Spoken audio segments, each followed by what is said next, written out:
अस्सलाम वालेकुम and hello everyone out there. सबसे पहले शुक्रिया आपके रिस्पांस, कमेंट्स और एप्रिसिएशन के लिए। आज के वीडियो में मैं एड्रेस करूंगी आपके सवालों को जो कि कुकिंग ऑयल्स के बारे में थे। अब आते हैं सवालों पर। सबसे पहला सवाल ऑलिव ऑयल के बारे में है, पोमेस ऑलिव ऑयल। सो किसी ने पूछा है कि what about pomace olive oil. जो लोग ऑलिव पोमेस ऑयल के नाम से वाकिफ नहीं हैं, ये जैतून के तेल की एक किस्म है और ये ऑलिव ऑयल की सबसे लोएस्ट ग्रेड या कह सकते हैं निचले तबके का तेल है। डिपेंडिंग ऑन कि ऑलिव ऑयल किस तरीके से प्रोड्यूस हुआ है, इनके अलग अलग ग्रेड हो जाते हैं।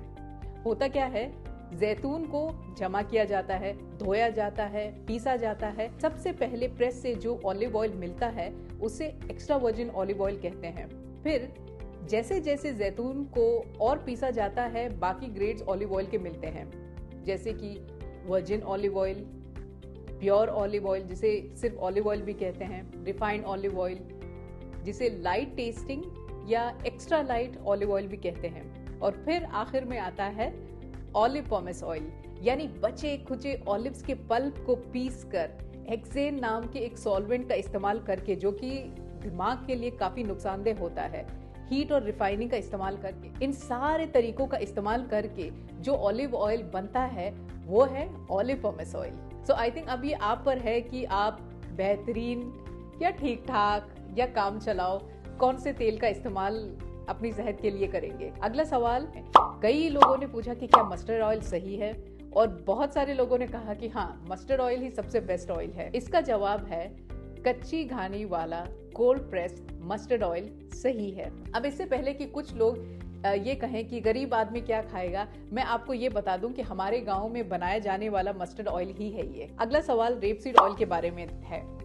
रेपसीड यानी तोरिया या तोरा भी जिसे कहा जाता है, दिखने पर बिल्कुल मस्टर्ड सीड्स के जैसे लगते हैं, क्योंकि सरसों यानी मस्टर्ड और तोरिया यानी रेपसीड एक ही फैमिली से आते हैं। अमेरिका, जापान, कनाडा में इसे कनोला भी कहा जाता है, क्योंकि कनोला प्लांट बेसिकली एक जेनेटिकली मॉडिफाइड वर्जन है रेपसीड प्लांट का। So canola oil basically rapeseed oil आप कह सकते हैं। देखिए, कुकिंग ऑयल्स के वीडियो में मैंने एक्सप्लेन किया है कि डिपेंडिंग ऑन कि किस तरीके से कोई तेल बनाया जाता है, उसे हम 3 कैटेगरीज में बांट सकते हैं। या तो वो कोल्ड प्रेस्ड ऑयल होगा, या वो एक्सपेलर प्रेस्ड ऑयल होगा, या फिर रिफाइंड ऑयल।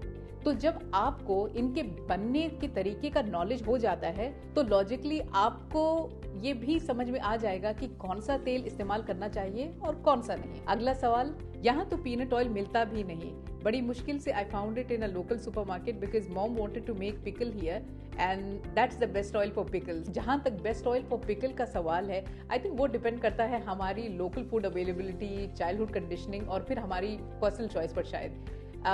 जहाँ तक मूंगफली के तेल का कुकिंग के लिए इस्तेमाल करने का सवाल आता है, तो पीनट ऑयल में ओमेगा 6 फैट्स ज्यादा होते हैं, और ओमेगा 6 फैट्स प्रो इन्फ्लेमेटरी होते हैं, यानी ज्यादा अमाउंट में कंज्यूम किए जाएं या खाया जाए तो इन्फ्लेमेशन और उससे होने वाली बीमारियों को ट्रिगर कर सकते हैं। इसलिए पीनट ऑयल को खाइए, लेकिन बिल्कुल लिमिट से। और आज जिस तरीके से हमारी लाइफस्टाइल है, हम शायद ऐसी चीजों का इस्तेमाल ज्यादा करते हैं जिससे क्रॉनिक इन्फ्लेमेशन बढ़ने के चांसेस ज्यादा हैं कंपेयर टू इसके कि इन्फ्लेमेशन कम हो या कंट्रोल में हो।